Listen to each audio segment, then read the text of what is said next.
اسلامی تاریخ کا ایک عظیم دن جو اللہ نے اپنے محبوب اور نیک بندوں کو نصیب کیا۔ کیا آپ کو پتا ہے 20 رمضان 8 ہجری 11 جنوری سن 630 عیسوی کو اسلام کے سب سے مقدس شہروں میں سے ایک مکہ کو ایک طویل مسلم قریش دوارا اور لمبی دشمنی کے بعد پیارے آقا صلی اللہ علیہ وسلم کی قیادت میں فتح کر لیا تھا۔ یہ ایک ایسی عظیم فتح تھی جو مکمل طور پر بغیر خون بہائے حاصل ہوئی تھی۔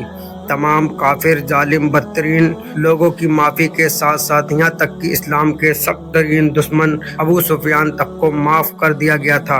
حضرت ابو بکر صدیق اور حضرت بلال کے اسلام لانے کے بعد اور پیارے آقا صلی اللہ علیہ وسلم پر جن جن ظالموں نے آپ پر ظلم کیا ان تک کو معاف کر دیا گیا۔ جب قریش نے وعدہ خلافی کر کے خزانہ قبیلے کے 20-22 آدمیوں کو مار کر ان پر حملہ کر کے حدیبیہ کی سندھی کی خلاف ورزی کی تو اس دھوکے کے بعد پیغمبر محمد صلی اللہ علیہ وسلم نے کارروائی کرنے کا فیصلہ کیا۔ لہذا 10 رمضان 8 ہجری 1 جنوری 630 عیسوی کو عصر کی نماز پڑھ کر پیغمبر محمد صلی اللہ علیہ وسلم نے 10,000 کے فوجی لشکر کے ساتھ مکہ کی اور پیش قدمی کی۔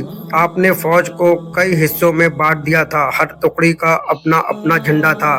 آپ صلی اللہ علیہ وسلم کے جھنڈے کا رنگ کالا تھا، اس کو عقاب کہتے تھے۔ یہ حضرت اماں عائشہ صدیق کی چادر پھاڑ کر بنایا گیا تھا۔ دشمن اس لشکر کو دیکھ کر دنگ رہ گئے، جیسے کہ انہوں نے کوئی سمندر کا سیلاب دیکھ لیا ہو۔ یہ مدینہ شریف کی اب تک کی سب سے بڑی طاقت تھی۔ پیغمبر محمد صلی اللہ علیہ وسلم نے اپنے پیدائشی شہر میں بغیر کسی مخالفت کے داخل ہوئے۔ مکے میں داخلے کے بعد آپ نے عثمان بن طلحہ کو بلایا، ان کے پاس کعبے کی کنجی رہتی تھی، ان سے کنجی لی، اندر داخل ہوئے، دروازہ پر کھڑے ہو کر یہ تقریر کی، اللہ ایک ہے، اس کا کوئی معبود نہیں، اس نے اپنا وعدہ سچ کر دیا، گویا کی اور اپنے بندوں کی مدد کی۔ اے قریش، تمہاری جاہلیت کے گھمنڈ اور قبیلے کی بڑائی کے گمان کو اللہ نے مٹا دیا۔ تمام انسان آدم کی اولاد ہے اور مٹی سے بنے ہیں۔ وہ لوگ جنہوں نے اسلام اور خود سرور عالم صلی اللہ علیہ وسلم کی دشمنی میں کوئی کسر نہیں چھوڑی تھی، ڈرے ہوئے سامنے کھڑے تھے۔ آپ نے ان کی طرف دیکھا اور فرمایا، تمہارا کیا خیال ہے، میں تمہارے ساتھ کیسا برتاؤ کروں گا؟ انہوں نے جواب دیا، آپ کریم باپ کے کریم بیٹے ہیں تو آپ سے ہمیں خیر کی توقع ہے، حکم ہوا تو جاؤ، تم سب آزاد ہو، تم سے کسی قسم کا بدلہ نہیں لیا جائے گا۔ آپ نے حکم دیا تو حضرت بلال نے کعبہ کی چھت پر کھڑے ہو کر اذان دی۔ اللہ اکبر کی صدائیں چاروں طرف بلند ہونے لگی۔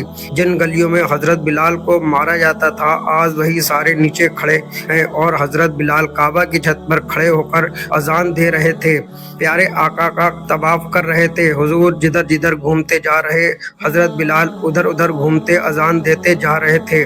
اس پر بریلی کے تاجدار اعلیٰ حضرت امام احمد رضا خان بریلی نے کیا خوب کہا ہے، حاجیو آؤ شہنشاہ کا روضہ دیکھو، کعبہ تو دیکھ چکے ہو، اب کعبے کا کعبہ دیکھو۔ کفر پر اسلام غالب آ چکا تھا۔ اس کے بعد آپ نے کعبے کی کنجی عثمان بن طلحہ کو لوٹا دی، جو آج تک انہی کے خاندان میں چلی آ رہی ہے۔ مکے کی جیت سے ایک نیا دور شروع ہوا۔ آپ صلی اللہ علیہ وسلم کعبہ کے اندر تشریف لے گئے، جس میں 360 بت تھے۔ آپ اپنی چھڑی سے جس بت کی طرف اشارہ کرتے وہ بت اوندے منہ نیچے گر پڑتا۔ یورپی اتہاسکاروں نے بھی اعتراف کیا ہے کہ فتح کی تمام تاریخوں میں اس جیسا کوئی فتح داخلہ نہیں ہوا ہے، کوئی فتح خون بہائے بغیر حاصل نہیں ہوئی، اور دنیا کی تاریخ میں ہارنے والوں کے لیے اس طرح سے کوئی معافی نہیں دکھائی گئی تھی۔ یہ ہے سچا مذہب اسلام اور اس کی رحم دلی۔ وہ منظر کیا منظر ہوگا، جو لشکر کیا لشکر ہوگا جو ایسی فتح میں شامل ہوا ہو۔ وہ ایک وقت تھا جب مکہ کے لوگوں کے ظلم سے پریشان آ کر آپ صلی اللہ علیہ وسلم نے مدینہ شریف میں ہجرت کی تھی، اور ایک آج یہ دن ہے جب آپ فتح مکہ